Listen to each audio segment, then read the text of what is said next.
So, like, yeah, Porter. did you know that the store is open for Rage Across the Internet?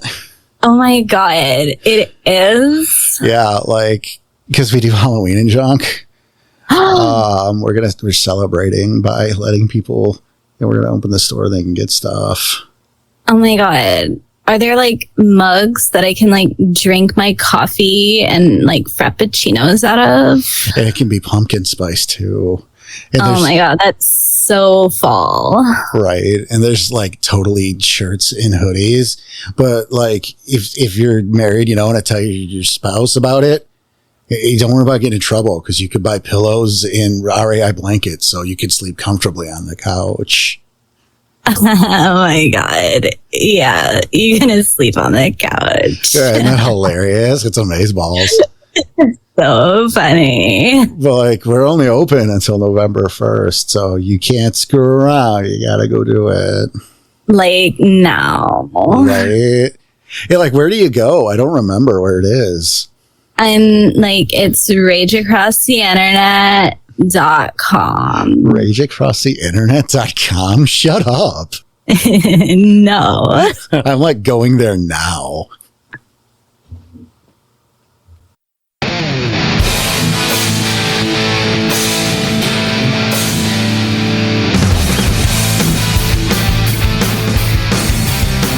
Coming at you from Scratch and Wolf Studio. It's that time again to Rage Across the Internet. It's your very favorite World of the Apocalypse podcast. I'm your host, Porter. Sitting to my left, she does machines. It's Web of M. Hello, hello. Across from me, as always, he's cool but rude, Mr. Daniel Tyson. Hey, everybody. And sitting in for CJ, who we are still looking for. And if you've seen him, you'll never find him. We're gonna find him. We're gonna find him. But in the meantime, he's a party dude. It's Filbert. What's up? Beautiful. It's good being awesome here again. Yeah, it's good to have you here, even though give CJ back. Give him back. Just saying. Give him back. How's everybody doing?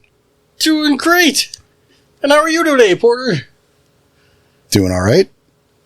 I'm doing pretty good. I know Danny tried to answer for everyone just then, but yeah. I'm doing well. I hope you're doing well, Phil. I've got the pressure on me because I constantly get being questioned where CJ is. Well, it's because you did something with him, and we know that. Yeah, take a deep breath. It'll all be okay. You just need to give us the GPS coordinates. Right. We did our part. We put you on the show.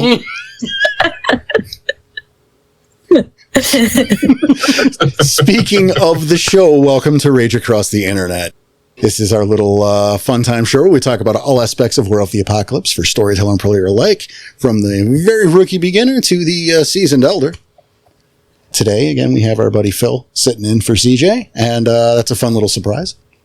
It's not if you were here last week. And if you were here last week, welcome back. If you're new here, we hope you enjoy the show. It's nice to see everybody here again, and I think we'll take this right away.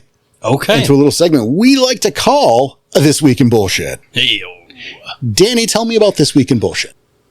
Well, I have recently discovered that they are re-releasing for the 35th anniversary the 1990 Teenage Mutant Ninja Turtles movie. They are re-releasing it as a theatrical release. Ooh. Yeah. How about that shit? 35 years ago. No, I don't want to hear that part. I want to hear the theatrical release part. Yeah, I mean, just because I saw that shit in the theater. Yeah. So quiet. How fucking cool is that? That's going to be very cool, and I'm, as here on air, offering you, would you like to go with me to go see this? Probably. Sweet. But it's not about us, because we have seen this movie several times. Oh, I've Phil, easy 10 times. You've seen the original Ninja Turtles movie? Well, I mean, you can't do anything about it at all. What? What's that about? I was going to suggest that if you haven't seen the movie, you should definitely go see it in the theater. But M can't go see it in the theater. Nope. Why? Oh, okay, sure enough. I mean, it'd be a long flight, wouldn't it? I can't imagine this is a worldwide release. Are Oh, I don't know. I need to look that up and see this case, but they have movies here. No, And I there's know. also theaters. I don't deny that part. I would be very surprised yeah, so would I. if Sweden was like, you know what we need in our lives? The 1990 fucking independent film, Teenage Mutant Ninja Turtles. I would be very surprised. I need this. But I have seen it. Yes. Well, I would hope so. It's a fantastic movie. I don't think it's for me, but I'm glad you guys really enjoy it. See, and this is a double why you felt the need to pretend to be offended when I said not you, M. Well, the thing is, though, Mac might like to go see it. See, and he should. It's a good movie. Yeah, for an independent film. It was the highest grossing independent film of all time for the most of your fucking lifetime. Yes. Yeah, that's kind of his thing. Like, he really enjoyed that 30 years ago. So Shut up. Phil, have you seen it? Let's fucking... Oh, 100%. I've seen it multiple times. As you know, I like to listen and watch things multiple times. I quote it very regularly, especially when I order pizza. You know, that makes you did tell me you loved being a turtle recently. And I was very confused, but that tracks now. My favorite tribe is the Croatan.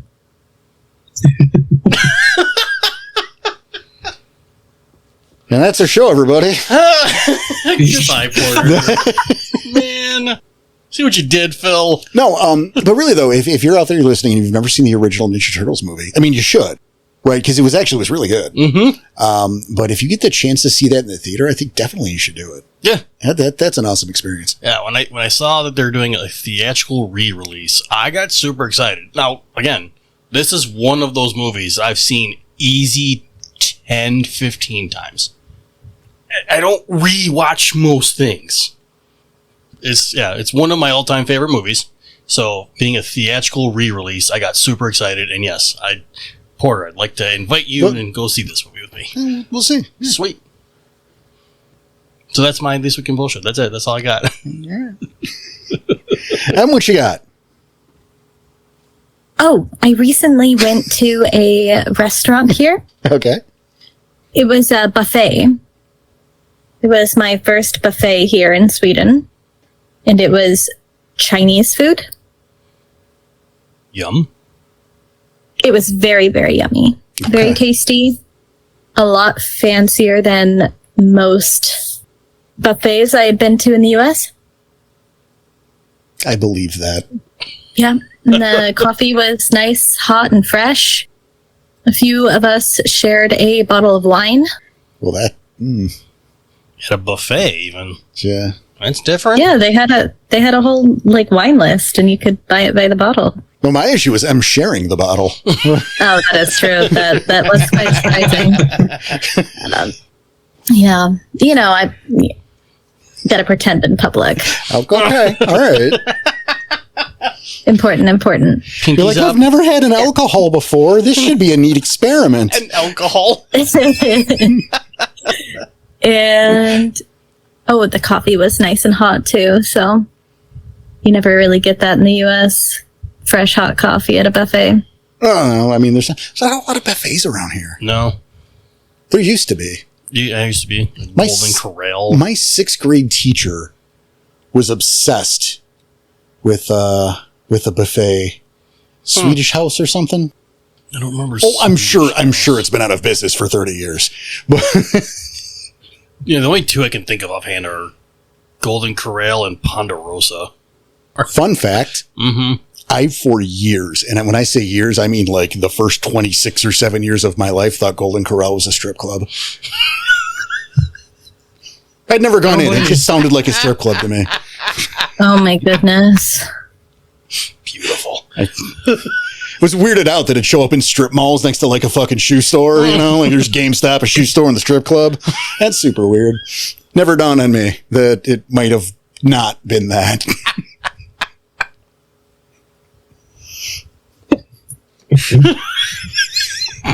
Beautiful. It's a true story. Fucking live with that.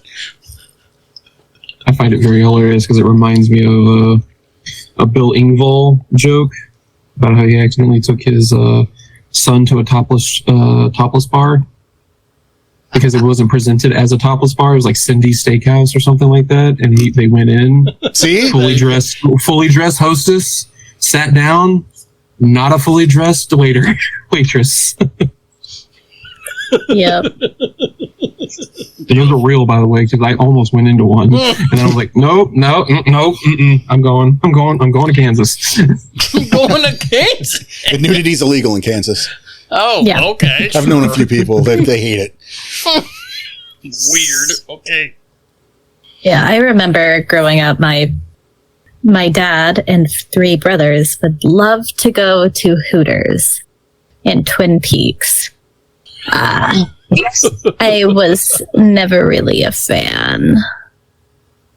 The food wasn't good, and it was obnoxious. I love Twin Peaks. Twin Peaks had good food. You guys know what kind of food I eat. It's not for me. What are you talking about? Burgers, red meat. Oh, no, that's amazing. But what does that have to do with Twin Peaks? Oh, you son of a bitch. Are you talking about the TV show? Mm-hmm. Okay. Starring Kyle MacLachlan. Yeah. It's a great show. Yes, I was talking about the restaurant. No, not I fucking the love Twin TV Peaks. show. That's a great show. What Yes. killed me was the casual reference to Hooters and Twin Peaks. Are you kidding me? That sounds so made up.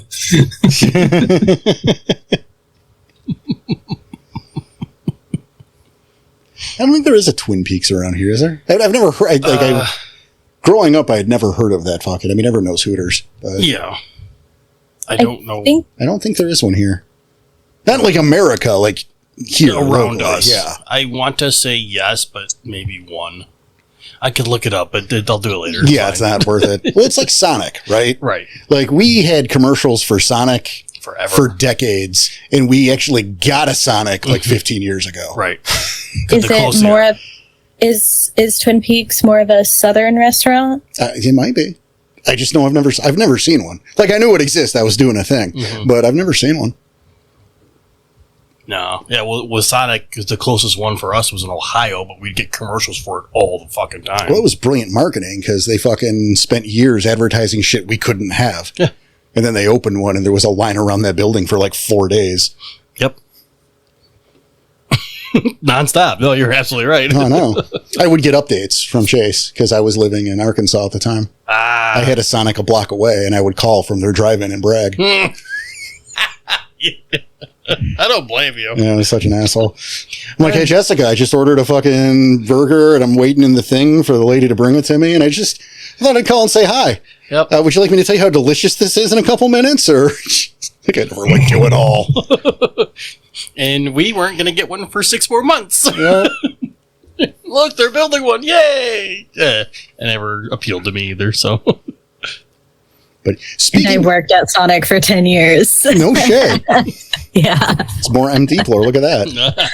It's speaking of, because I actually had a different thing entirely set up for this week of bullshit. I had it planned. I might still bring it up real quick. But M threw that off in between episodes today. Oh. She got all bougie with her fucking caviar. So I'm going to give, I don't remember if I've brought this up already. I might have, but if I haven't, or if I have to, but either way, it's happening again. Sorry. Is Iron Chef is on Tubi. Yeah. You know, I know I've mentioned it socially, but I don't know if I've put it on the air. Iron Chef, it's also on the FilmRise YouTube channel, but whatever, it's on Tubi. And I love Iron Chef. This is real Iron Chef, not stupid American Iron Chef, actual Iron Chef. Fucking, I'm so happy about it, right? And, you know, the episode names are all the secret ingredient. So, like, you know, you could just go to what sounds interesting, you know? And so I was watching Battle Peach.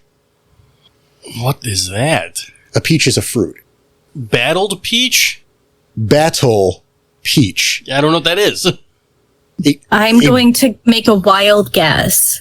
that the chefs are making dishes using peaches. Yes. Okay. That is the battle in Kitchen Stadium. Got it. My mistake. A battle is like a fight or a scuffle. Yeah, it was like, well, what are we doing? Why are we switching off this? No, you're on it still, and I'm just not following the train. Got it. Sorry. Thanks for listening to the podcast. Yep. So I'm saying, battle peach, right? This is the episode I'm on. It's the episode. What I've learned, I didn't know this, is in Japan, there are 3 different types of peaches. I don't know their names because I don't need that information in my life. But what was important is, and this is based on what I was told on the show, they could have been lying. And also it was how many years ago, so prices have changed, but at least at the time. Ranging in price from $10 to $30 each. Good Lord. And this is what they're cooking with. It was a pretty great episode, right? Because you got it was a French battle. It was a French chef challenging Sakai. And the French chef was famous for only working alone. Hey, in Kitchen Stadium, they give you 2 goons. And the panel is making fun of Sakai for having the 2 helpers while the challenger doesn't, and how it's unfair advantage, and they kind of bullied him to dismissing his helpers to make it a one-on-one. There's a lot of moving parts. It's a fun episode. But there is a point where the challenger is making a dish, and I believe it was like a watermelon like sauce with one of these peaches, and I believe it was the $30 peach cut in half in the center. And then he topped it with beluga caviar. And the panel is sitting here talking about, okay, well, that's like a $30 peach with like a $400 can of caviar on top of it. It's never gonna touch my mouth. And again, that's the bougiest thing I've ever fucking heard. And then I was like, oh, I got my caviar. Just brought it right back. It's like My snack was chips, like potato chips with some creme fraiche, diced onions, and a little caviar. A little caviar. Mm-hmm. Pinkies up. That's right, no. And not sturgeon. And Yeah, not sturgeon caviar. I never knew there was a fucking difference. Technically, caviar only comes from specific species of sturgeon and another fish I can't remember the name of. And roe is everything else because they want to be that bougie. And roe. Yeah, the So technically packaging. you didn't have caviar. Yeah, no, the packaging did say caviar on it. All right. I don't know. I'm not even pointing at anyone right now. I'm just, I don't there's know. no one over here. Put the gun to the caviar. That's right. That's what it is. I meant the caviar. Are you really caviar or are you lying? Give us the secret. The ingredient's peach, goddammit. Oh, shit. So that was a quick bit. Yeah. You know, but so my real thing was I recently found out that Ragnarok Online, which was an early 2000s era MMO, was very Secret of Mana, Legend of Mana inspired in terms of art direction. Well, apparently Gravity, the company who did it, they have remade it, and it's currently in beta. It's now called Ragnarok M Classic, I believe. And like, so they've rebuilt, it was like a 2.5D sprite based, and they've done, full 3D graphics. They put the world in 3D with it now. And so I got in on this open beta, and I've been playing with it a little bit, and I fucking love it. It's just a very real nostalgia trip. So if there's anyone out there who were fans of Ragnarok Online back in the day, maybe check it out, because it's going to hit the sweet spot.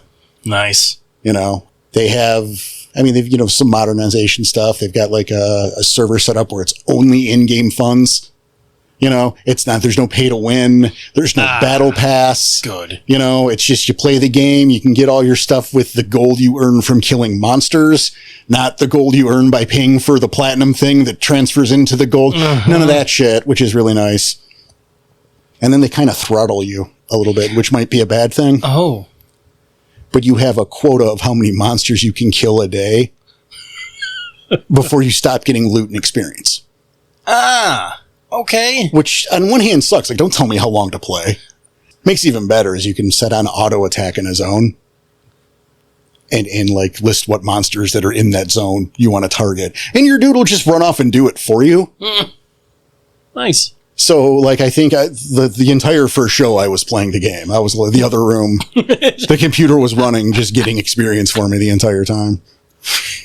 And it limits you, so that's cool. Right? Like, I got all the grinding out of the way while, like, doing this show.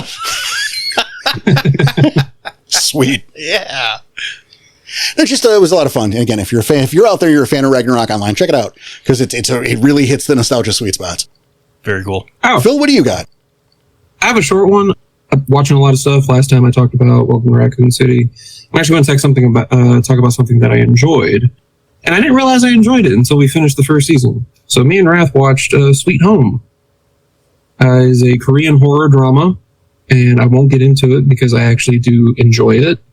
But we made fun of it for the first 5 episodes because of the zaniness and the culture shock of Western to Eastern sensibilities and things like that. So it was campy, it was weird, it was funny, and that's why we kept watching. Its music choice of Imagine Dragons as its like signature, the good guys are winning kind of moment completely sold us on keeping to watch it. Damned if I didn't realize by the end of season 1 of 10 episodes, I would have fallen in love with like a minimum of 3 or 4 characters. Like it was like one of those moments of like, look at this silly chuckle fuck. Nope. At the end, I was like, damn, this guy's got some good character development. That speech, I highly recommend it. Excellent. And now that is that Sweet Home, not to be confused with the song Sweet Home Alabama. Correct. All right. And also not to be confused with the Reese Witherspoon movie, Sweet Home Alabama. Alabama has nothing to do with it. It is a Korean horror drama. Including the title. So I just want to make sure people don't get confused. I don't want them to go and get their streaming set up and tune in and end up watching a rom-com with Reese Witherspoon. Thank you. That took me a second. I forgot who she was already. But with the show, like, don't be put off on the first episode. It's make it through the zany. But you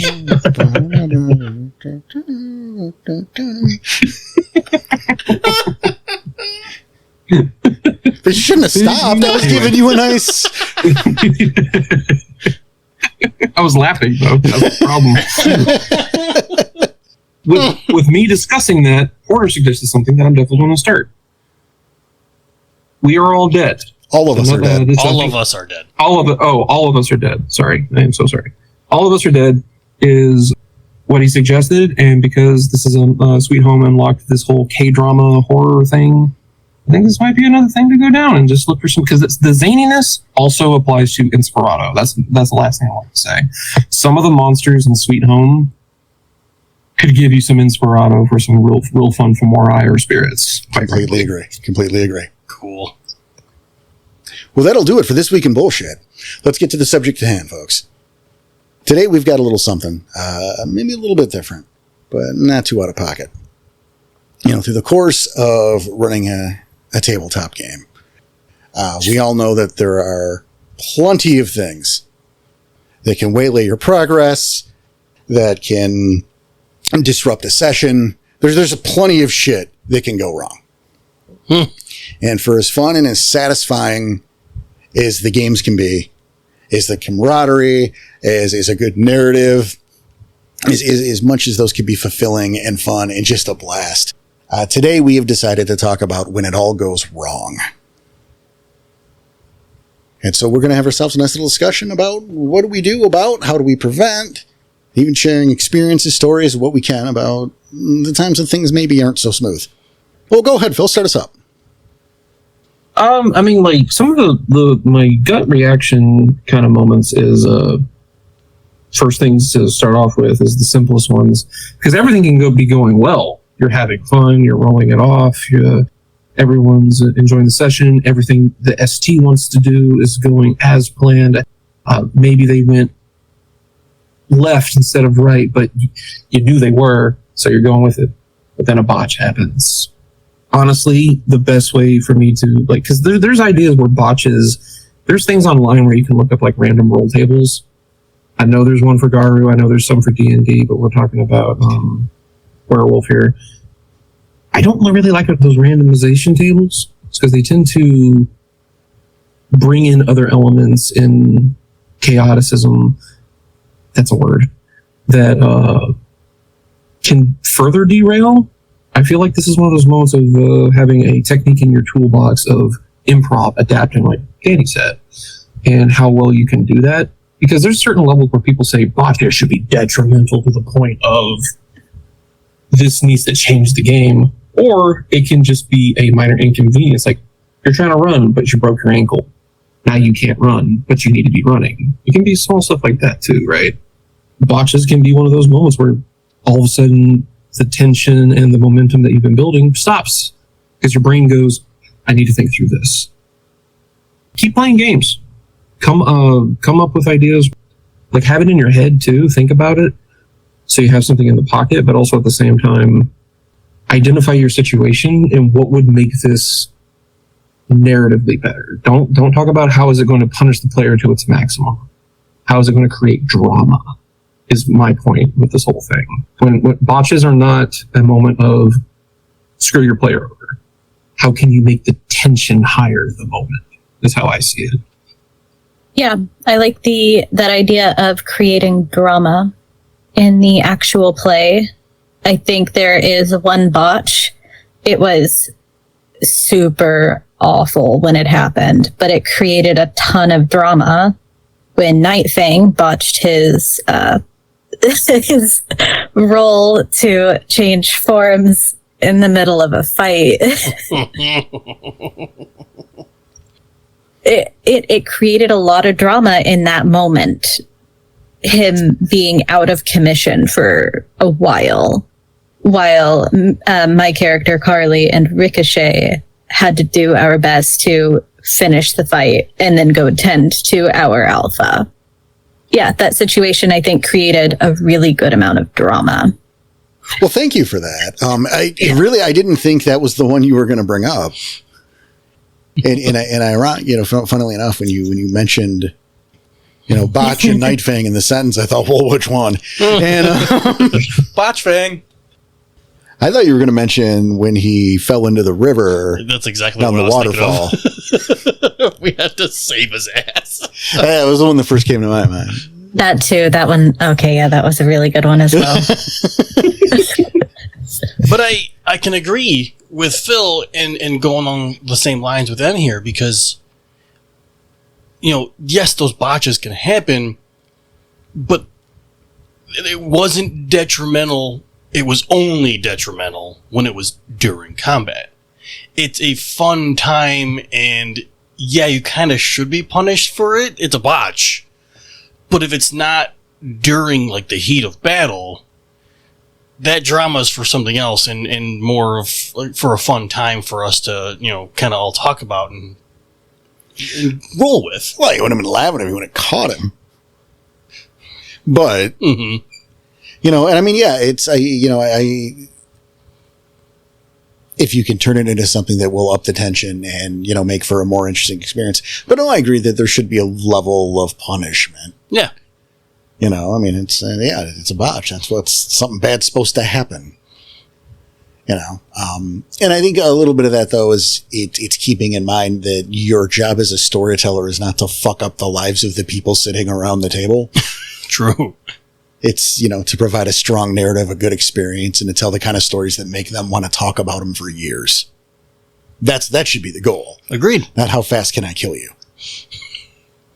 And that's why I enjoy your style, because again, if it's not during combat, it's going to be a fun time and it's drama filled and it's, oh shit, now what are we going to deal with?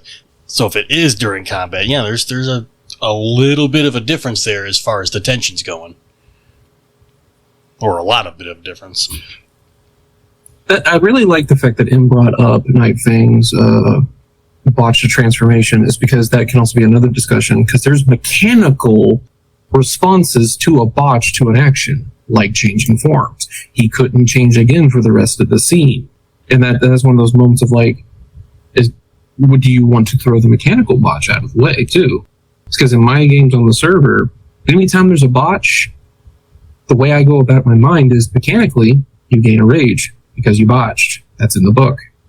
However, I then try to justify what would give you that rage, even if it's superfluous.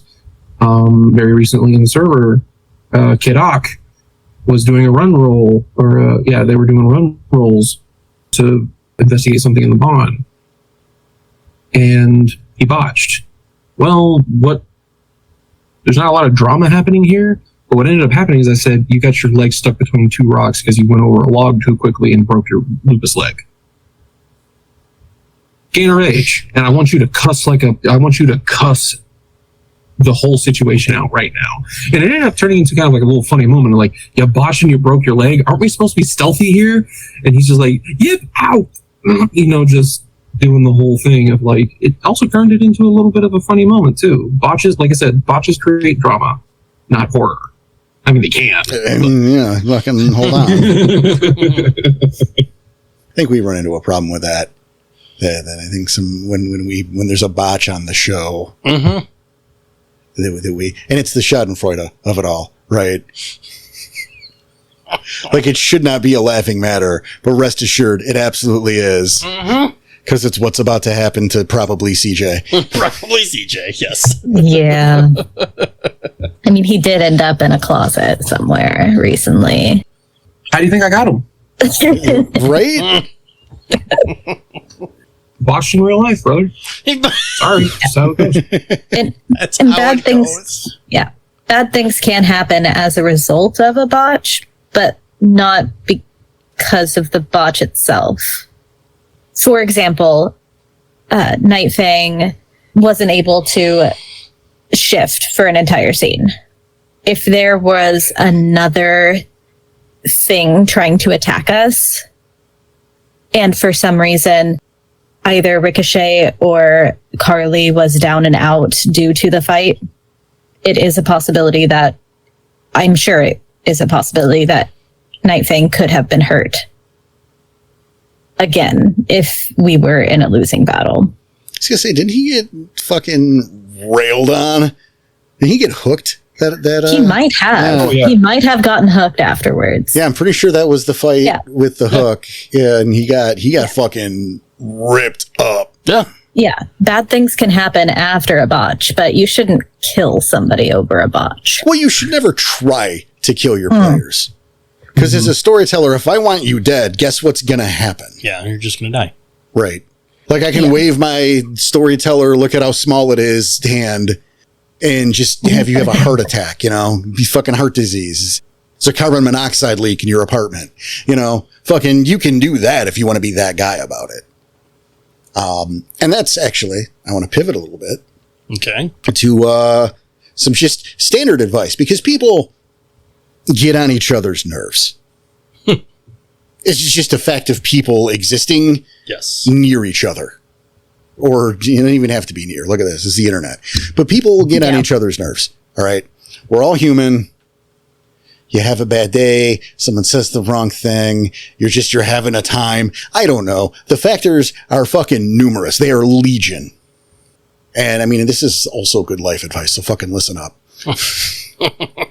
Is do not make a decision in anger. Yes. If you are heated, keep your mouth shut. Take a breath. Because no decision you make in the heat of anger is a wise decision. It is almost always universally a mistake. And now when you're sitting at the table, you don't always have the luxury of going, taking the half hour you need or whatever.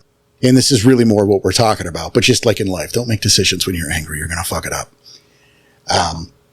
But there are conflicts that arise during the course of a table. Minor things, major things. That's what happens. People disagree. People fight. And you want to make sure, first of all, you, the storyteller, have the ability to overreact in a way that will destroy your entire game. Do not do this. You keep in mind the integrity of the game. Keep in mind the people that are sitting around your table, virtual or otherwise, that,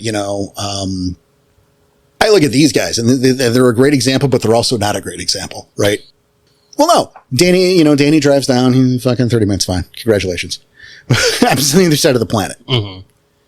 right? It is 6 hours ahead of where we are, where she is right now. Right. You know, CJ and Phil today, you know, he's an hour behind us. He's, you know, the other side of the country. You know, everyone taking time out of their lives and their day to get together to do this. And that deserves to be respected. Agreed. You know, in the Virginia games, you know, I had a guy that was down the street. I had a guy that was 10 minutes away. I had a player who drove, she drove an hour and a half to get to the game. I had a guy who drove 2 hours. That's crazy. He'd stay at my place the whole weekend, but, you know, he'd sleep on the couch in the basement. But he gets off of work and then drives 2 hours to get to me to play game the next afternoon. That's a commitment. Exactly. You got to respect the time and the effort and the dedication, you know, and that's something to keep in mind because you can do dumb shit in the heat of the moment. And so just if you're upset, you take a breath and remember that. And if you need to call a hiatus, hiatus might be a bit extreme, but a recess, a short recess in your session, you know, and this is even as a player. If you're at that point, request a break. Take a 20 minutes, take a half hour to get away from the situation and cool off, right? Yeah. Fucking come at it with a cooler head. Consider not just your position, but other positions as well. You know, it's easy to, in a fit of anger, not think things through. Or maybe, you know, maybe you're right on an issue. Maybe you're not. But maybe in anger is not the time to make that decision. Maybe when you're all riled up and not thinking straight, you just want to punch someone in the fucking heart. Maybe that's not the time. Maybe don't do that. Well, it's going to be hard to cross the internet. But if a couple guys got a brawl, they got a brawl. I'm not in charge of that. But maybe calm down before we make these bad, what ultimately will be a bad decision. And you might not think it's a bad decision. It's a bad decision. Anger, a decision made out of anger is a bad decision. No matter the outcome. Yeah, right. I agree with you 100%. You know, I know there was a time, and this is fucking first year Porter. This is rookie season. We had special study halls in my junior high. That, I mean, there was an RPG one. There was a tabletop, like a game one. And so we got into it and stuck there the entire fucking year, even though we weren't supposed to. But so we could play werewolf at study hall every day. Nice. Right. And that's what would happen. We had a couple kids that were interested that we brought in that I don't even remember their names because this was fucking junior high and it's not important. And they did not last beyond that. But I remember one day, for whatever circumstance, and I don't remember what the circumstance was, I got mad at my friends. We were arguing about some dumb junior high thing. And so we sat down for the study hall, and I was still mad at them because it was like an hour ago. And I had an NPC just kill their characters. Like, we all sat down, and it was like, you know, Lars, whoever, it's not Lars. I don't want Lars to take credit for this. Jeffington von Silverclave. I was going to say Tarkington. Stands up and cuts your throat with his glaive, and you guys die. The end. It was incredibly immature. It was done out of spite. I mean, I was in junior high, so of course it was immature, but that doesn't make it cool, right? But you're willing to admit it, though. Well, yeah, I was a fucking child. Yeah, he was in junior high. Yeah, like fucking, I don't know. Yeah. But what did happen, right, is we sat there awkwardly in silence being mad at each other. And the bell rings, and I go to my next class, and in the walk between that study hall and the next class, I realized, because one of the guys was in the fucking next class too. Of course. That I was being a total ass. That even though I was mad at my friends, we're not going to be mad at each other forever, and that was not what a fucking storyteller does. So I apologized. I told him this shit would never, ever happen again, I promise. And I mean, the show went on. But if I can figure this out in junior high, okay? 100%. Yeah, I remember my first time being introduced to the world of darkness was a vampire game, and the storyteller was a grown adult who was much like you in junior high, but never realized that it's not okay to cut off everybody's head. On multiple occasions, he would just blow up the Elysium with all of us in it, or with several of the players in it, and tell us to make a new character, or randomly put me in an alley with a demon and kill me and tell me to make a new character. And he did this with a lot of different characters, and a lot of us players were constantly rifling through characters, and eventually we all got fed up and left together. We tried to talk to him about it, and he's like, it's the world of darkness, it's bad. Bad things happen. It's like, but it's also a game, and we want to play our characters. Both for more than 3 sessions. Yeah. Yeah, both can be true. Now, Phil, you had something? No, it was like, largely it's about respect. When you sit down at a table with this craft, players, ST, it's all the same TTRPG craft. We're not even World of Darkness, it's anything. This is just, like you said, it's life advice.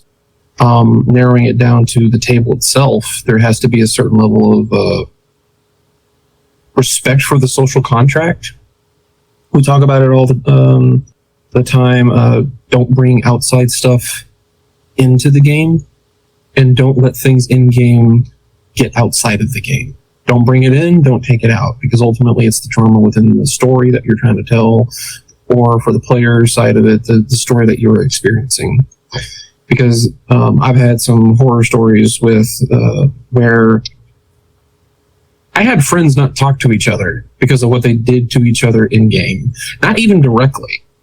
I've had moments where this was a cyberpunk game. I know it's not related to werewolf, but this is where the story goes from, where the fixer ended up getting like a $1 million or 1 million credit deal. He had 1 million credits. Someone thought, this is like, so that's going to be split amongst the party, right? So we can all operate. And he's like, no, it's not going anywhere. And that's all that was left there. At the table, at my perception, that's what happened. But that other player who didn't get the million credits immediately started getting antagonistical to another person, and I knew nothing about it. The other player who got the 1 million credits didn't know nothing about it. But it was just one of those seething, unspoken kind of adversarial moments that that was like, this could have been solved with a good way to go to another part, is communication. Communicate with, like, if something happens, communicate with each other. Player to player, player to ST, ST to table. Communicate. That way this stuff gets nipped in the bud instantly. And is addressed and not let fester and let emotions go unchecked and uncommunicated. You know what I mean? No, I think you're absolutely right. With me, and this is a thing that, I full on believe it doesn't always work out, but special circumstances and not what we're talking about right now is I believe if you have to have a conversation like that, though, I know some people are kind of bad at confrontation or really, really try to avoid it. And I'm not so much making a commentary, but you have to get some of that stuff out sometimes. Sometimes you need the wisdom to know when you can let it go too, though. Generally speaking, you want to look at any sort of conflict like that and what I would call a spectrum. Is this going to be a blood feud?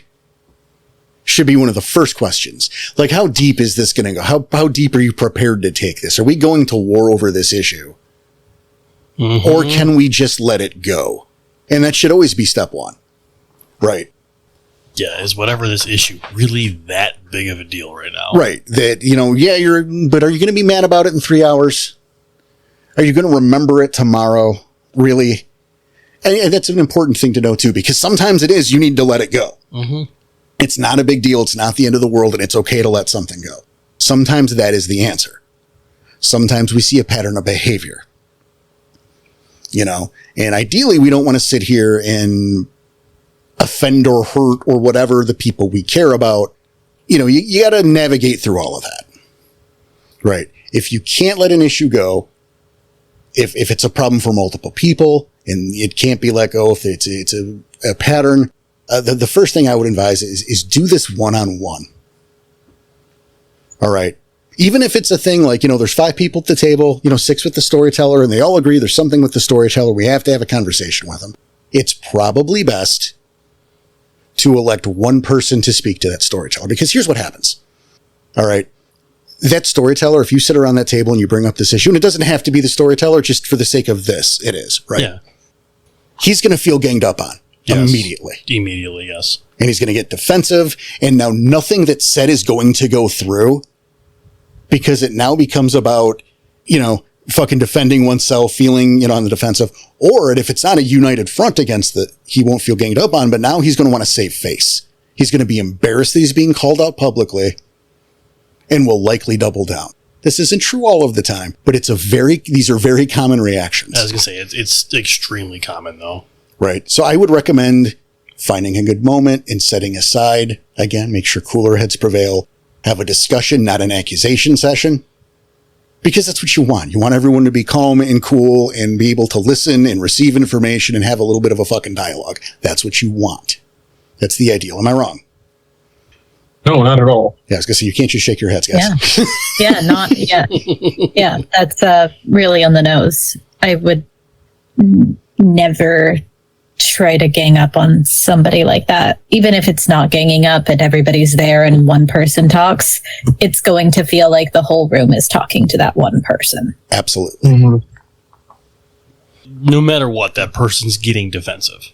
So you're absolutely right. It's find the best time to do it. And going back to what you said a few minutes before that, cooler heads prevail. So. Yeah. And I wouldn't have the discussion in game either unless things are going terribly, terribly wrong. I would not have the discussion in the game in that moment. I would try to have the discussion after. Absolutely.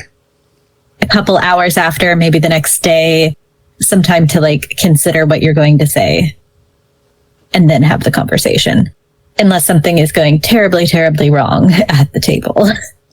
Well, I would even add that at that point, if it's something terribly, terribly wrong at the table where you have to deal with this now, also don't, and maybe just pause the game then and go, listen, for whatever reasons, let's pick this up at the next session. Yep. So we can deal with this issue properly and it won't affect the game. I apologize. I stepped on you there. Go ahead, Phil. No, you're fine. I was going to lead into, I actually have a great in real life moment of not that I was able to solve because we squashed it very, very quickly, but it took 30 minutes. What had happened was it was in my werewolf game with my IRL table, and tensions were hot. I was kind of marionetting the entire table to play on your rage because y'all are frustrated with your situation of being looked down upon by an elder who told you to do this real shit mission. You got the short end of the stick kind of moment. And I want y'all to be angry. And then there was a moment where they stopped their mission and had a conversation of okay, who's in charge and what can make us look better so we don't get looked down upon because the Glasswalker is the alpha of this Fianna Cairn or something like that. And the alpha, being a Glasswalker, was immediately role-playing into the idea of this is that's not on me, that's on y'all feeling like shit. An argument happened between all the players. And I thought this was just role-playing for role-playing's sake. I thought everyone had it on the reins. Until the alpha got knocked out under a challenge, and the person that challenged him kicked dirt on his unconscious body in game. Whoa. The player immediately took that as in real life disrespect for my being as a person. Slammed a fist on the table, shot up, and walked out. Oh, man. I kind of don't blame him, but at the same time, fuck. I immediately got up and I was like, whoa, okay, hold on, guys. Stop. Let me go see what the hell that was about. I go out, and he gave me a string of things that he was dealing with in real life. Not in the table. He was just, he bled his heart to me about he was frustrated, and that was the straw that broke the camel's back. And I had to ask him, is it because of the other player, or was it just because this was just that emotional pain? And he said, no, it was emotional pain. So I had that conversation immediately. It's really awesome that you were able to step out and have a conversation with him. 100%. It sounded like he needed it. Yep. He needed somebody to talk to, and that's really awesome. And I think I want to give credit to your player too for having the self-awareness to acknowledge the issue and to be willing to talk. Because I know how that fucking feels. And I know it's something behind the scenes, and then the rest of the stuff from game is more of just piling on.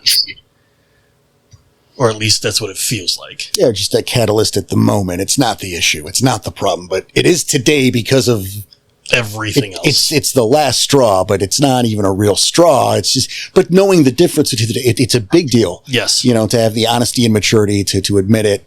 And that's a big thing. 100% agreed. You know, and sometimes, you know, that happens. And like, there's a few things I want to branch off from here, right? And I guess I think the first one, because I think this will take the least amount of time, is it's okay to make a mistake. I know it seems like today being wrong about something is like a personal crime, but it's okay to admit to being wrong. It's okay to make a mistake. It's okay to say, I'm sorry. And then everyone just go, okay, and move on. Yeah. You know, these things are all right. And I think we probably should have a bit more of that, or at least a bit more understanding in terms of that thing, you know, oops, I had a bad day. You know, we've all been there. Yeah. You know, we've all had the stresses line up and just something dumb, you know, just pushes you over that edge, right? I'm shaking her head now. Yeah, absolutely. But no, it's Phil? I am happy to say that resolved, because then I took the other player out the other door, because the door that he left through was outside and the other door was to the kitchen. I took the other player and was like, hey, this is what happened. We'll be cool. And at first he was balking. He's like, I'm not apologizing for in-game actions. I'm like, no, not that. I want you to make it clear that it wasn't personal. That's what the issue is here. He's like, oh, hold on, we can solve this. And they got back together, sat down, and they shook hands at the table, and everyone was like, okay, so this is resolved. And we continued on. Excellent. So, Fucking 10 out of 10. Yeah. A credit to both those players then. Absolutely. Mm-hmm. And sometimes it takes just you swallow a little pride. It's not always, but sometimes you just have to swallow a little pride. Sometimes you just have to take a second and be understanding. Mm-hmm. You know, it's just important because fucking emotions run high. People run hot, and sometimes things happen. Yeah. And so, yeah, don't be afraid to just go, this was my fault, or I was wrong, and I'm sorry. Because here's the thing, this isn't a big deal. Okay? No. Like, you didn't accidentally fuck someone's mother. Right? You did it on purpose. Well, I did, but I mean, if I knew this is what was going to happen, I'd want a rubber. Well, we make our jokes here. We make our jokes. But no, you know what I mean? Like, you didn't steal someone's life savings. You didn't run off with their girlfriend or their boyfriend. All right? Mm-hmm. You got upset in a game one time, or you put your foot in your mouth one time, or, you know. Right. And so if you could take responsibility and have the maturity to sit there and apologize and mean it, right? Hopefully you mean it. We don't need you to sacrifice. We don't need a pint of blood. We don't need your firstborn. We can all acknowledge that this is a game and this is supposed to be fun, and sometimes people get heated, and I'm sorry. Or that, you know, someone had a bad day, or someone took something the wrong way, or said something the wrong way, or whatever. You know, just a little more restraint and understanding can take us all a long way. The other thing I want to do, though, in terms of pivoting, is Phil gave a great example of when role-playing maybe gets too far. And starts to become personal, or is misconstrued as personal. You know, I know I had a game, and this was one of the times I got to play. It was crazy. Oh. This was during the Silent Howl era. And the storyteller at the time, the guy who played Sage, was storytelling. We would switch out every now and then. Okay, so it was one of nice. those stories. Yeah. Nice. And so I got to play Sekhmet, and he was doing a DNA arc. So we, as the pack, had just discovered DNA. Oh, my God. You know, development, not DNA like the building blocks of life, the organization, you know, developmental neogenetics amalgamated. And so the style. Go ahead, Phil. I just said word salad. That's what it stands for, not the building blocks of life, the organization.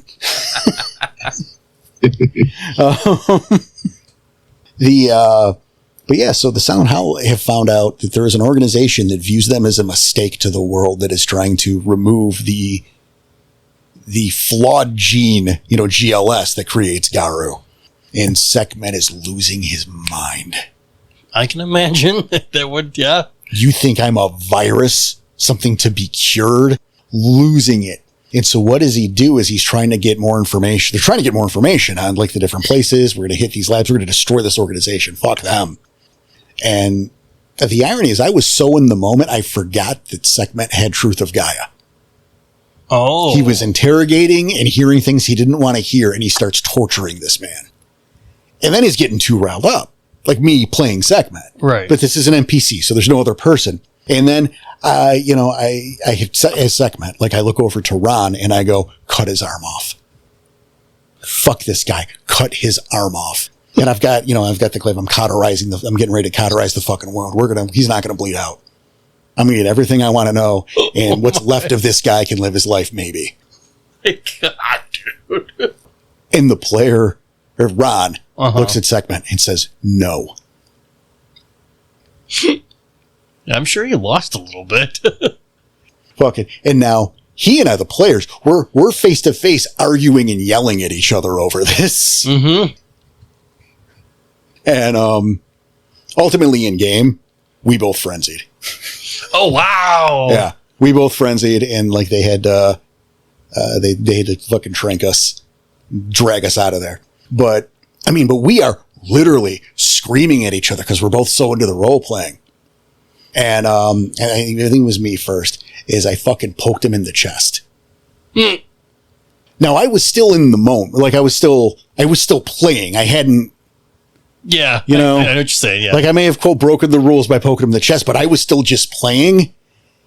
And he fucking lost it when I touched him. I can imagine. Yeah.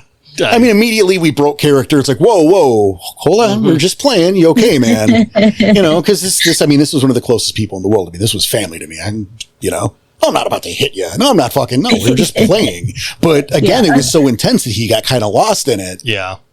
And so it's important if that happens to don't pause it. Cool. Pause. Just make sure everyone knows, Awesome that you guys are be able to get into that much of the character. But I can see how someone might misconstrue it as taking it too far. Well, according to the rules as written, I probably shouldn't have touched them. But at the same time, this was also the group that would go out in the backyard and kind of kick the shit out of each other for a while. Yeah. So it wasn't, for me, it wasn't like this isn't a big deal. And I didn't just kind of just tap, to sell the scene. Mm-hmm. But we were not on the same page, and let's get back on it. And that can happen. Oops. Then good. And commend you both for being able to step out of it for a second, see each other like, oh, no, we're good. Well, yeah, I didn't know he was there about it, right? Mm-hmm. I'm like, oh, fuck. Bleed happens sometimes. Yes, it does. Mm-hmm. And you need to acknowledge when it's happening and be able to step away from that. Yep. Mm-hmm. 100%. Which was, the point to bring it up, right? Yeah, exactly. I think a big thing with these moments is definitely that not only should you learn to identify your self-bleed, even if you're rocking and rolling and you're loving how this is going and you're enjoying it, there's a certain level where you have to identify it for yourself, and everyone else at the table also needs to be self-aware of when it happens. Like in both situations, or mostly in Porter's story, is the moment finger tap, explosion. Whoa, everyone else kind of realized for him and helped him come back. I'm assuming that's what happened. I guess so. Hindsight or memory, right? Mm-hmm. This is a long fucking time ago. Mm-hmm. But I don't think it was a giant explosion, but it was enough to, we didn't have to take a half hour off or something to cool down. It was very instant. Mm-hmm. Oh shit. Okay. No, you're taking this serious. My bad. Yeah. No, I'm here. right? I'm at 4. Sorry, but it's all good. We're not about to fight. And then it was like, oh shit, okay, yeah, no, you're right, we're at 4. Yeah. Collective understanding of when bleed happened and diffusion. Yep. And again, it didn't have to be a federal case. We just acknowledged, okay, that happened. Oops. Sorry. All right, cool. We're good. It's cool if it can be that simple. They work to make it be that simple because there's enough complicated shit. It doesn't have to be all that. Right. We're just playing a game. We're not curing cancer. It's an intense scene. It was a lot of fun. Oops, it went a little too far. That can happen. Cut his arm off. Well, no. And I can see, like, just knowing the character Sekhmet, I can see him getting upset to the point where he's got to say, take off the arm, and then being told no. You denied your alpha during a fucking interrogation. Yeah. And an interrogation where he's already hot because the subject matter is wiping out the Gaur nation because they are a disease. Like we just got out of a lab where like fucking some of our dead cousins are there at an autopsy table for research. Take his fucking arm. Passion collides with morals. Right? It's a fun dramatic moment. Yep. Yeah. Like if I'm looking at that like as a TV show, I can see that playing in my head. Oh, fuck. A sidebar to that, or a follow-up to it, though, and this is, I think, also good for the episode in terms of another way what you can do when things go wrong like that. We actually spun it to Sekhmet chose to take this up with the elders for the litany violation. He was being challenged during wartime, is what he was alleging. Ah. That's kind of smart. They're in the field. He's given an order. I can see it. Yeah.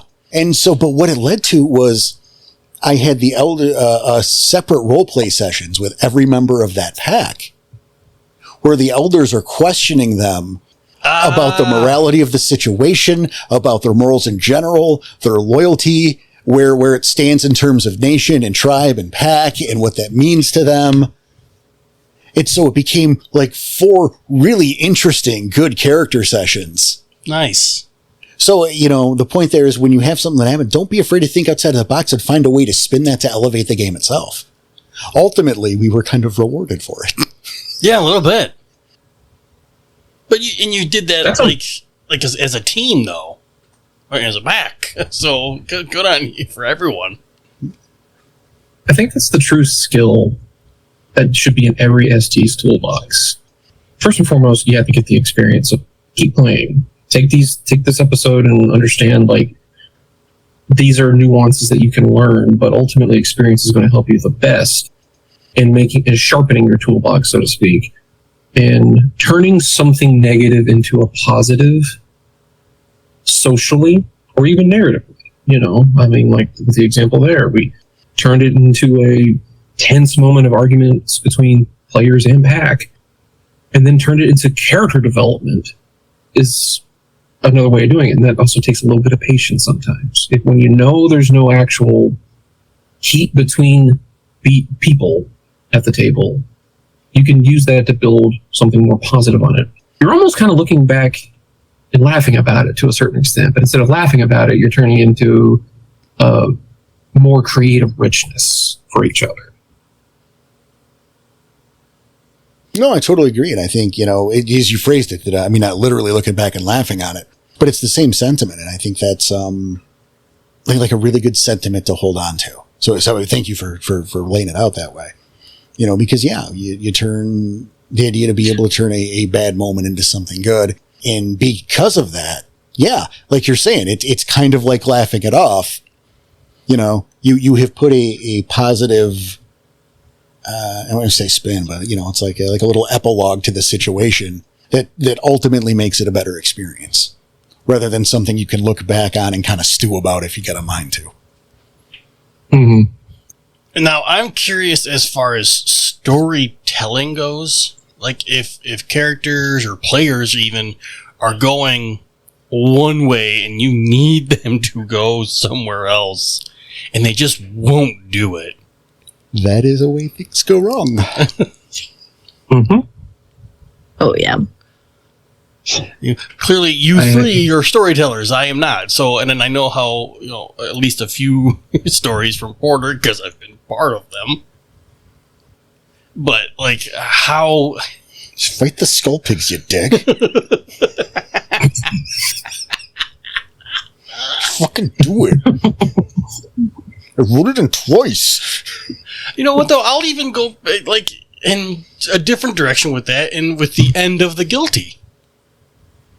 You had a story to tell, and Tom kind of ruined it. But at the same time, at least for me, you were able to rewrite it and still make it a really good fucking story, to the point where if I didn't know any better, that's what was supposed to happen the entire time. Well, in hindsight, I wish I had been quicker on my feet with that, because I mean, to be clear, and we talked about it at the time. Yeah, it varies people how long. That I think it was 20 minutes or so. Yeah, that's fine. I think we've heard reports that it was longer. I don't think it was, but it certainly didn't reach an hour or anything. I doubt it was more than 30 minutes. Yeah, I needed a minute. Yes. I needed a couple smokes to clear my head and think about things. And I wish I was quicker on my feet with that, so I didn't take that break, so it could forever just be you guys unsure. But no, I mean, that's a good point. With The Guilty, The Chronicle, The Guilty, which, again, you can hear the postmortems on our Ko-Fi. Moving on. The end of that, I began from that ending. And I mean, it's not literal, but it was pretty close. I had that ending in mind is the culmination of all of the theming of that chronicle. And so to be deprived that, the bottom line is Tom had a good idea that I didn't think would work at first. And then on a break, on a whim, it was looked up and found out, no, that would work. And the people that he pitched it to would know that. Right. So now I have to confront that issue. And so, I decided that it was more important to reward his creativity and to let that go than to get my precious ending, because the game is not about me. And I don't want to be a part of a game that is beholden to the ego of a storyteller. Yeah. For what you did and to be able to spin it the way you did, it was way better than the selfishness of changing story or keeping story the way you wanted it to. So I commend you for it, because again, I never would have knew the difference if we didn't talk about it afterward.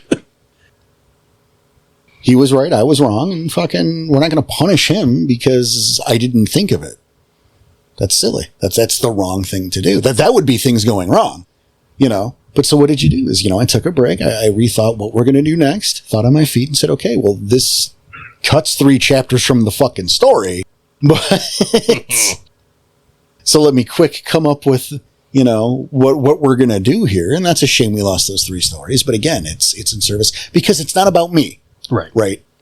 And it's not about you. It's about everybody. It's about the collective. When you sit down at the table, it's about everybody.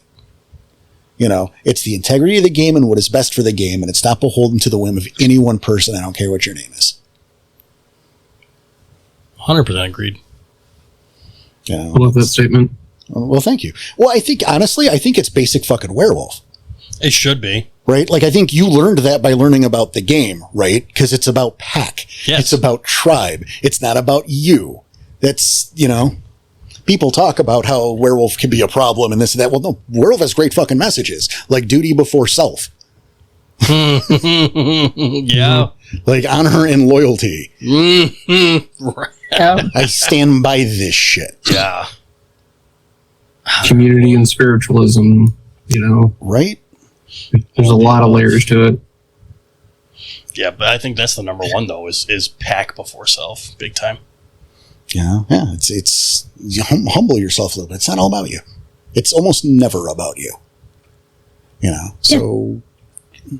Yeah, it's okay if you don't think of something. I've had times in a game where a player's come up with an idea And I was like, oh, I didn't consider that.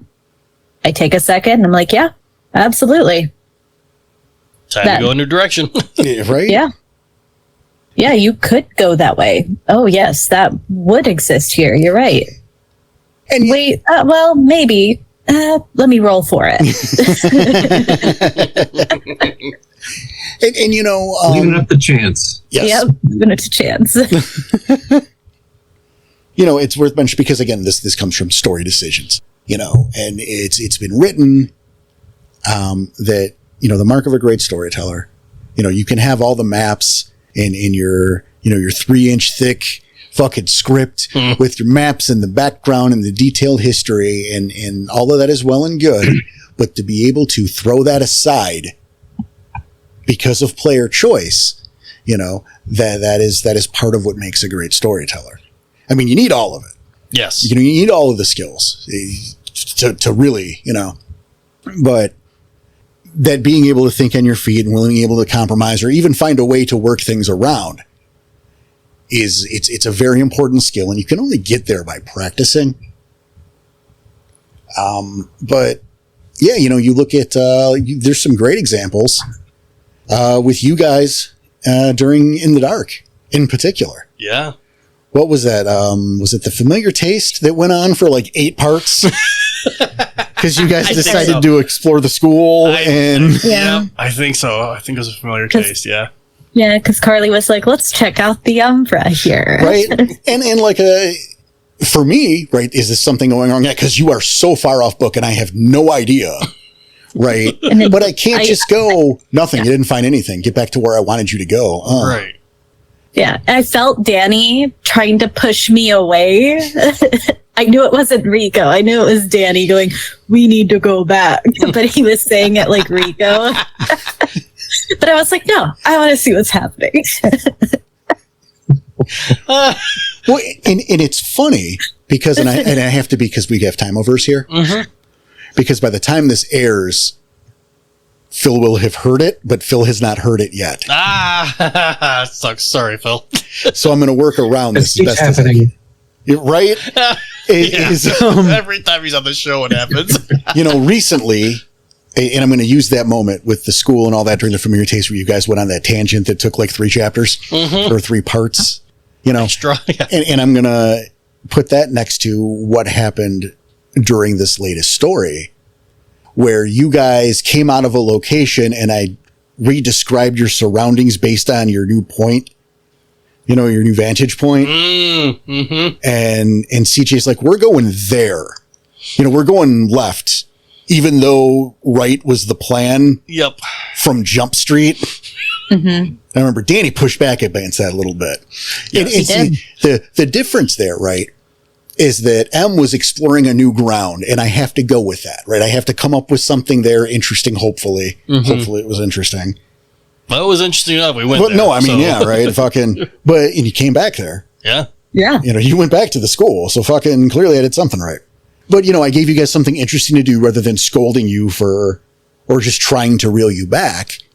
And this more recent example that Phil is going with the Hell Porter about was CJ kind of throwing me a bone. Yeah. But in a way that it's like, well, he went to the trouble. Yes. So let's look at that instead of speeding ahead. And I think those are 2 different things. Also, shout out to CJ if he's still alive for that. Yeah, my character was like going north, let's go north. Yeah. And then you described what was happening West. or west. Yeah. And then CJ was like, or Night Fang said, oh, let's go that way. And so, you know, I'm going to go because, yeah. I mean, it's right there. It's not hugely out of our way. Yeah, it wasn't out of the way. I know I want to go north. When we were done, I said, all right, let's go back. But yeah, right. And you guys were never not going north, but you know, CJ had acknowledged that, oh, well, he wrote stuff there, so we should see what's over there. Yeah. Okay. Thank you. Agreed. Appreciate that. Yeah. You know, we could have, clearly you went there. We could work around it no matter what. But the principle is there's the difference of the storyteller going, no, you can't go right when you want to go right. Yep. And members of the players gallery going, he wants us to look left. We should look left at least, and then we can go right. Yeah. It's like, no, you can't go north yet. Yet you're going north, just not yet. No, but Please see, don't go north I yet. can't say that. Right. So if he had not decided to throw me a bone, frankly, he's a storyteller. He knew what I was doing. and I'll fully admit it, because I didn't realize it. Because we were told a thing, and like, oh, well, if it was said this way, I would have got it faster, but I wasn't paying attention. I was paying attention to the story. I wasn't paying attention to the player's choices. Let's make that clear. I'm fully admitting it here. We'll probably even hear it during the episode. I can't wait. Yeah, Phil's still like, what the fuck, man? Oh, you're going to love it, dude. I kind of like what you said there, which reminds me very heavily of what CJ wanted me to talk about on his last will and testament that he gave me. You mentioned I can't do that in context of for narrative, how do I say this? Authenticity or character of the story. You know what I mean? I can't tell you, no, don't go that way, don't do this way, don't go left, don't go right, don't go down, go up. That's what I planned on. That's railroading at that point in time, and stories are better when you don't do that. Recently in CJ's game, we had our rank challenges, and I was bullied, but I've gotten over it. It's okay. It's okay. We did have a little bit of a moment of a table discussion where CJ, due to his professionalism, wasn't taking part in directly, and that was when we had our fail rate challenge. We had one of our pack members, our Thurge, fail their rank challenge. And it was another moment that things went wrong, but on like one of the softest levels. There wasn't even botches involved. It was misunderstanding of trying to get someone to break out of their shell. So essentially the rank challenge was designed in 3 stages of like negotiation, conversation, and like reestablishment. That may be the loosest kind of understanding of making sure that the Karen Guardian was understanding of the contract and re-up with Gnosis and things like that. The story essentially went into the Thurge and the bear spirit standing off, and with CJ constantly going in these moments of, it was almost like a moment of Game of Fenris trying to convince a child, a guy to fight. It was almost like the lesson was, CJ designed the lesson, and I don't know this for sure, I'm just speculating. CJ designed the lesson to compound on the fact that this is the same person who wouldn't fight back until their friend got hurt. So now you got to do it on your own. You have no stakes. This is for the duty of the set.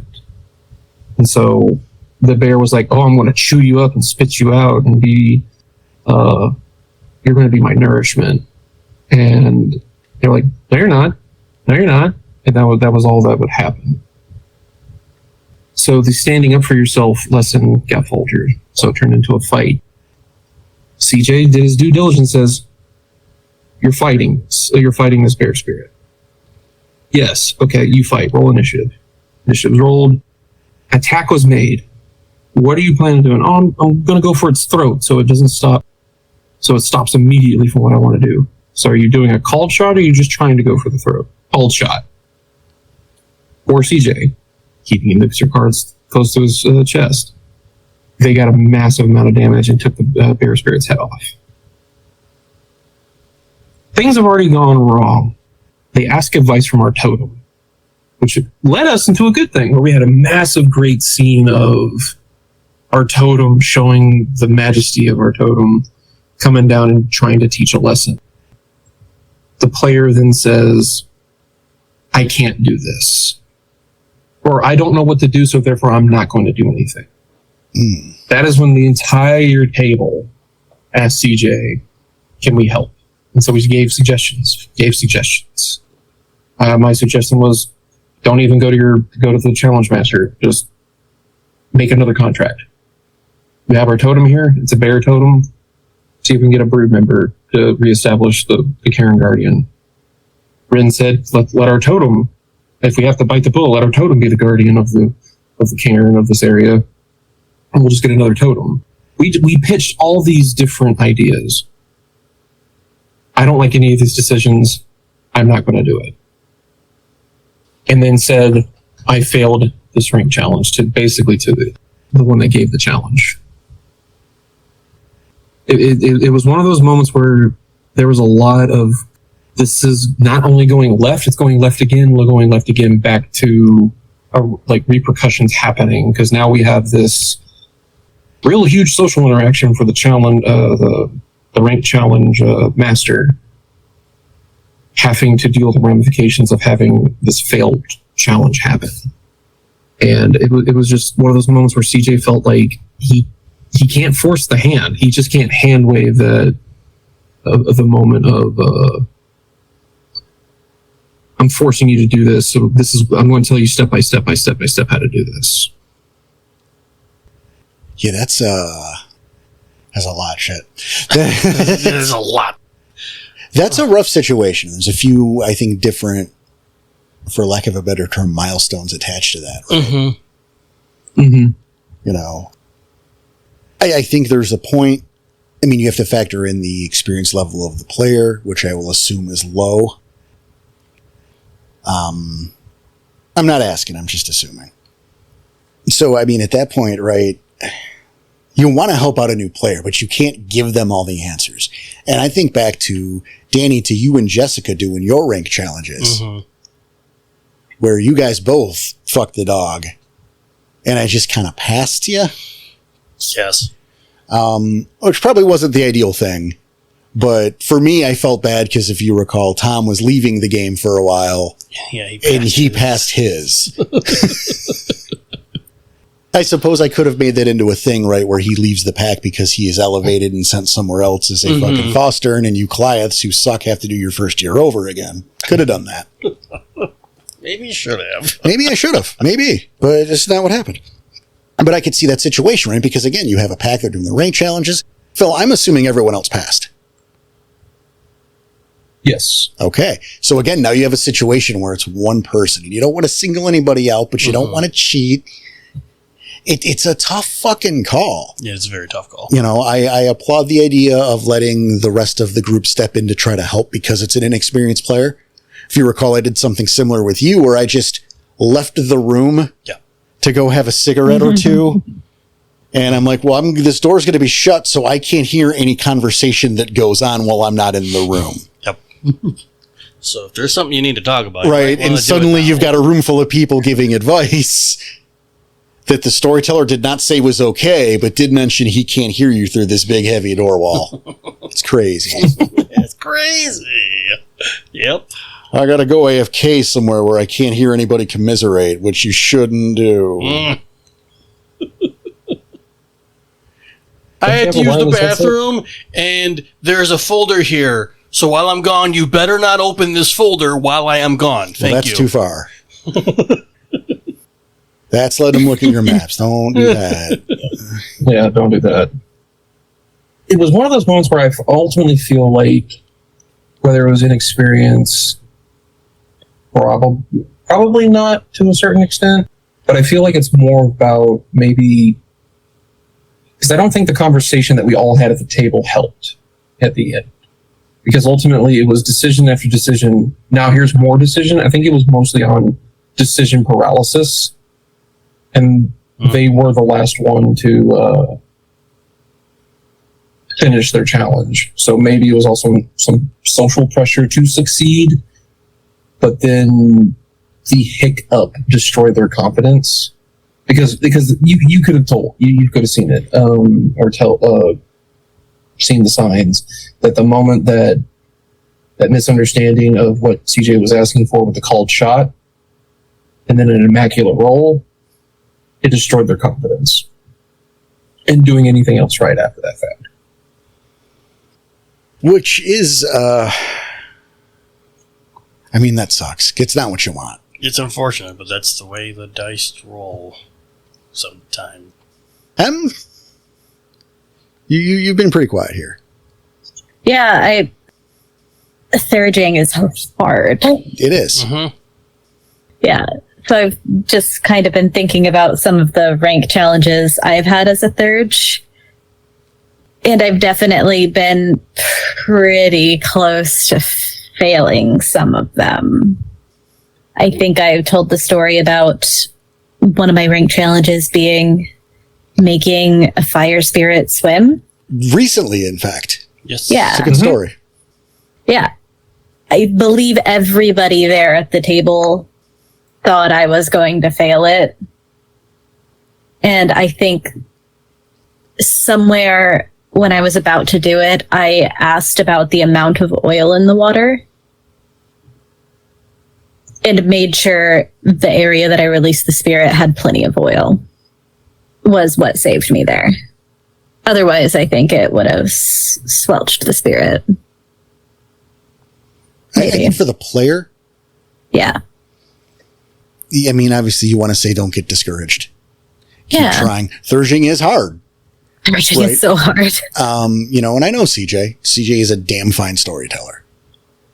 You know, he wouldn't be here if I thought he was a fucking hack. I mean, he's not here. He's in Phil's basement. But normally he's here. Normally, he wouldn't be here if he was a hack. Right. Got it. Today he's not here because he's in prison. He's a prisoner. Phil. I'm not sorry. I mean, it's nice to have you here. Just fucking, so you obviously you want to encourage your player. You don't want to give them all the answers, but you can look at this failure as an opportunity to improve, is a moment of growth for the character. Not unlike losing a family member or, a packmate, for example. Sure. Failure can lead to character growth and to a greater focus. And I think as a storyteller, and this is, you make sure the player has access to the resources they need to do better. Mm-hmm. And you can offer advice in a hypothetical, and use other scenarios, but maybe not this one. Right. Or because if, we're going to assume it's going to be a different thing when they try again, right? That's going to be a different challenge. You could even break down what went wrong with the one they were in, so maybe they can get a better understanding and help them shift their line of thinking. For the new one. Right. Yeah. For just the future. Because again, you have to shift your perspective when you play werewolf. You're not playing human. So already there's that. No, it's a different world. It's a different mentality. But to be a Thurge in particular, it's a tougher thing. Sorry. Yeah. You got to skew your thought process. You got to get out of that box. Otherwise you are not going to be a great Thurge because spirits don't live in that box. Yeah, it's a lot more abstract than an Ahran or a Philodox even. Right. There's so many other factors at play. And we're not throwing stones there, right? We're not talking shit on the other auspices, but yeah, and for that player, that becomes like a mark in time for your character and sets like a lot of opportunities and time for character growth. I don't know if other people do this, but at the end of the game, I like to visualize where my character might be in the future, what she's doing years ahead after the game has ended. And perhaps that is a story that you use to help teach young Thurges lessons in the future. no, Like exactly. whenever your character is old and helping those in the sept come up of age. That's a fantastic stories idea. to tell young cubs. Yeah.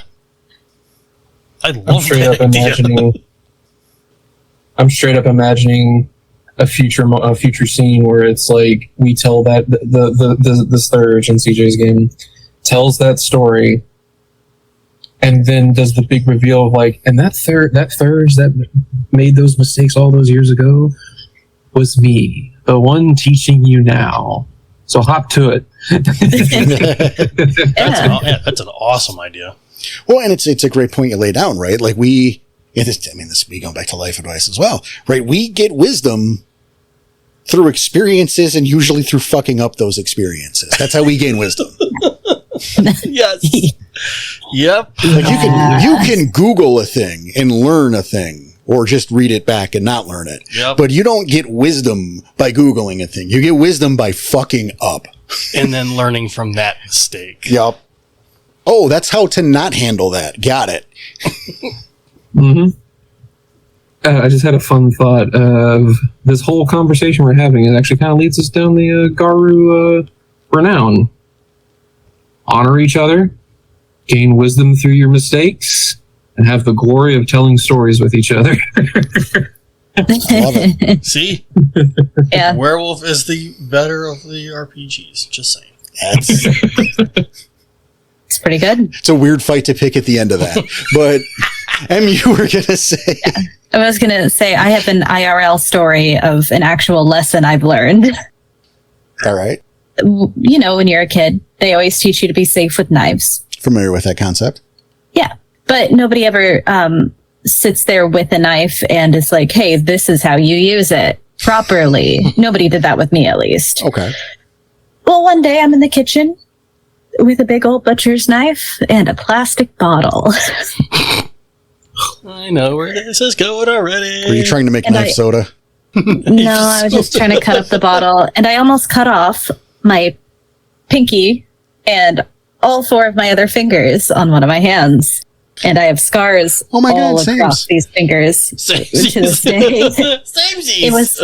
It was so bad I could see the bone in my pinky. Oof. Yeah. And so, you know, of course, I, after that, have been very careful when utilizing knives. I mean, hopefully it only takes once. But Yeah. Usually, sure. But we are human, and sometimes we forget our lessons and have to be taught them again. Yeah. But hopefully it's only once. You get wiser every time. You learn. It's important. Yeah. Solid point, yeah. Yeah, and as a third in games, I've, you know, had some botched deals with spirits or just had a conversation not go the way it needed to go. And I've tried to figure out how to word things next time to make it a little bit better. And that's important. Yes. Yeah. You know, it's tricky dealings. And it's also tricky because, and let's be clear, and I want to distance CJ from this. Okay.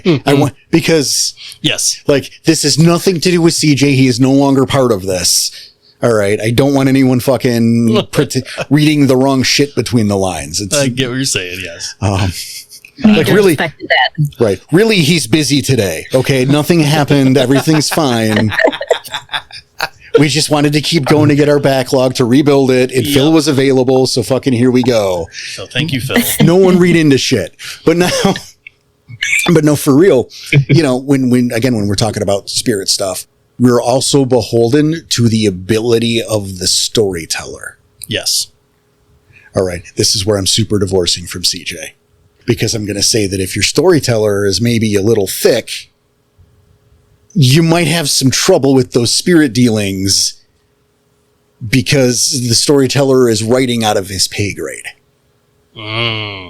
See why I didn't want to, you see why I didn't want there to be any, I see what you're saying, yeah. no misunderstanding here. We're not, but it's important. And I mean, that's true even when you're not dealing with that, right? Like as a player, you are beholden to the ability of the storyteller. And sometimes, right? And so we go back into when things go wrong and making solutions. If you as a storyteller or you as a player suspect, right? If you're in the weeds, you're in over your head, or you as a thurge or a whatever are over your head. Yeah. I would suggest, and this is the only one of the very, very few times I would suggest leaning on social roles. Now, you guys know you never use them, and I applaud you for it, but you know, or you rarely use them. You know, that you can go, I am not sure. Can I make a roll to help deduce? Because you and your character are not the same person. Right. And there are gaps in your knowledge. So there's nothing wrong with doing that. I don't like the idea of just relying on that, but that's me, and we're not talking about me. You know, so the idea there of being able to go, you know, I'm not good at doing spirits. So we're going to do some rolls for this, maybe hypnosis or whatever the hell else I just made up right on this second, you know, to help decipher or get clues as to what to do. Leave that to the dice. That might be a safe solution and a fair solution for everybody. if the role play, ROLE, can't be there due to the limitations of a storyteller or a player. And that's okay to know your limits there too and acquiesce, because you can get better. And you will. So don't worry about that. But if where you are right now is at a place that maybe you don't want to play the game anymore because you feel like you have hit a fucking plateau, maybe that's a solution to help you get up over that hump and maybe restore some confidence or maybe give you some ideas for the future. Maybe.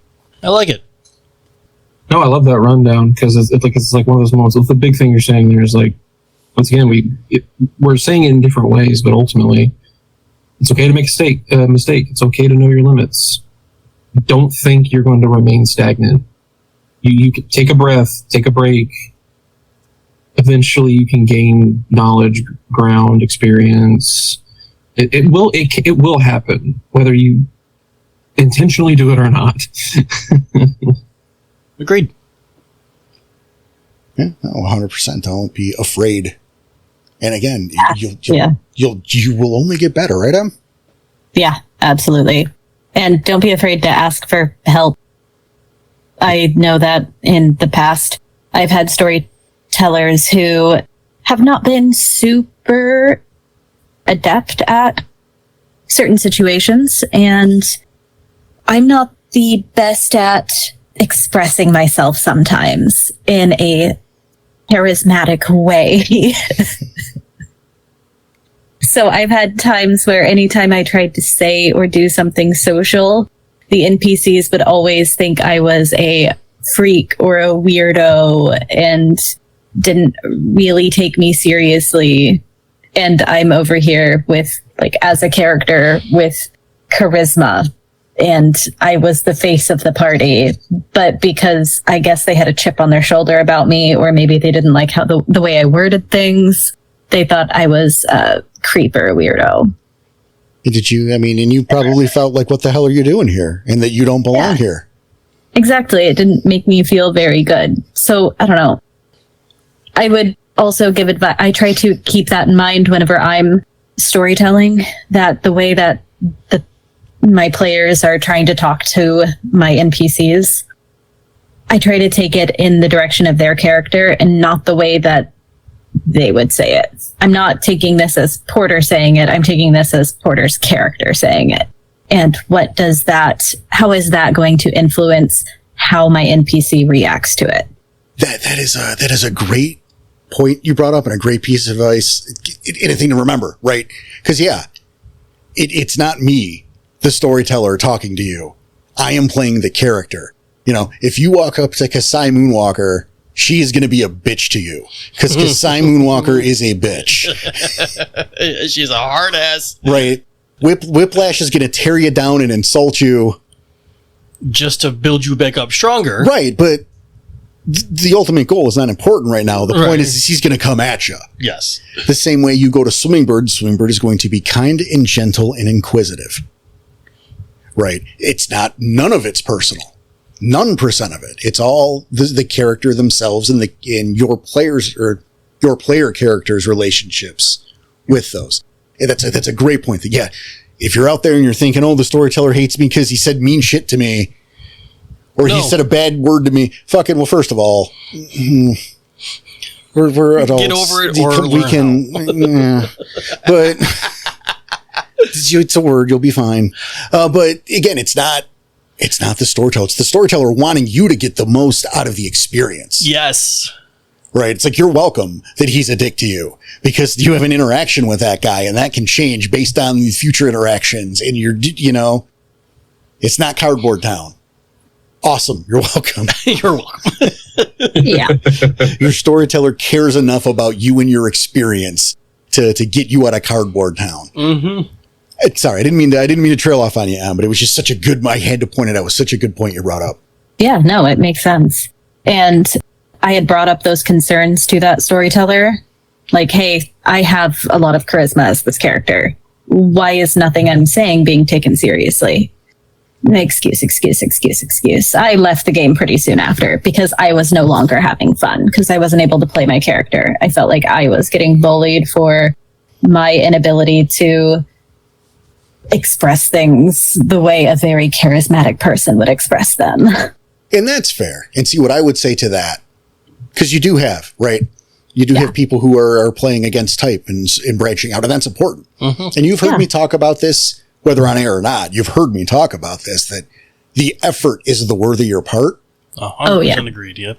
But also in a case like that, you're like, hey, I have 3 charisma. Now, I'm not going to remove the ROLE aspect of this game to facilitate your rolls, but you know what? I will let you do a roll to help soften the blow. Yeah. You still have to role play it, but we will roll those dice and we will soften the reception you get based on your performance.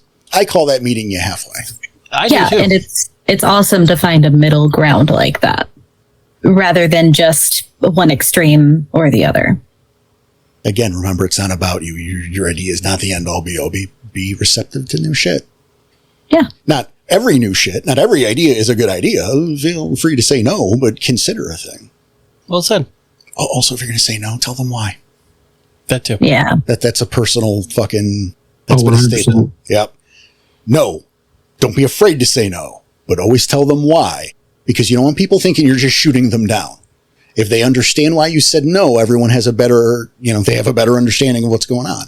And that makes a better experience going forward. It also helps build trust, I hope. I can't speak for you guys on this. Yeah, no, because, you and I have had that conversation in game and out of game. So, yeah, absolutely. Yes, it builds trust. Telling them why is very huge in my mind, is because it becomes less of an irrational response, and it becomes a two-way street of a rational discussion. It's not just shoot down. There's reasons, especially if you express them. Going back to communicate about everything. It's okay. And in that, as you build trust, because it's not always the right time or place to question a thing, you can do that after sometimes. A lot of times you can do that after. So it's not to break the pacing, because pacing is fucking important, everybody. Really important. Like you don't even know how until you're fucking behind that wheel. But, an appropriate time to do it. And so also, again, with that, when I talk about building that trust there, so if I tell you no and do not elaborate right now, either you trust that I'm not, that you trust that decision, or if we got to talk about it, that will be later. And hopefully you have known to accept that, because I have presented a pattern of behavior that is not no, because I said so, even if sometimes I tell you because I said so. Yeah. That's for me. I know there have been some times in our actual play where there is a dice roll that you suggest and somebody says something and you're like, no, let's come back to that later. Do this roll instead. Let's do that for now and for the rest of this session, and then we'll talk about it later. And then we move on. And then sometimes we don't, and we forget. It's the world. That's the reality of it, right? Yeah. But if it mattered that much, I would bring it up maybe the next day. I'd message Porter and be like, hey, about that roll. And at which point the response would be, oh, shit, yeah, okay. Give me 10 minutes. We can talk about it, or whatever, right? Yeah, exactly. Remind me the situation, because that was absolutely yesterday. I do think, however, unfortunately, because I'm digging this conversation, I feel like we could go for quite a while on this. We could probably go for a little while longer. But it is about that time. Phil, again, thanks for joining us. Oh, thank you so much for having me again. I love these conversations, and I'm happy to be part of this. I will release CJ back to your custody. All right. Okay, good. In that case, you're welcome back anytime. Once we have proof of life. Proof of life? You didn't get the finger? That's not no, proof you of gave life. me the finger, but it's not the same thing, sir. No, but it's been fun, Phil. You're always welcome here. It's good to have you. Appreciate it. Thank you so much. Yeah.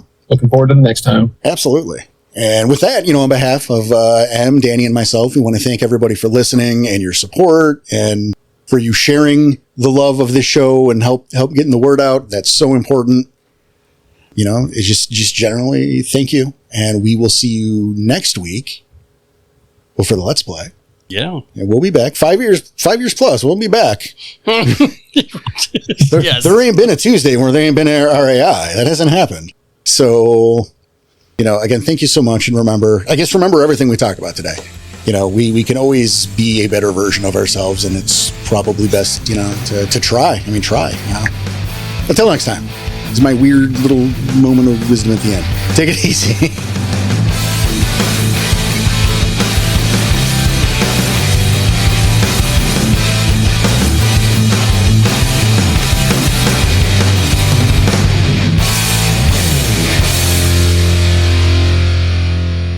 And funnily enough, when you mentioned, Botch and Nightfang in the sentence, I thought, well, which one? And Botch Fang.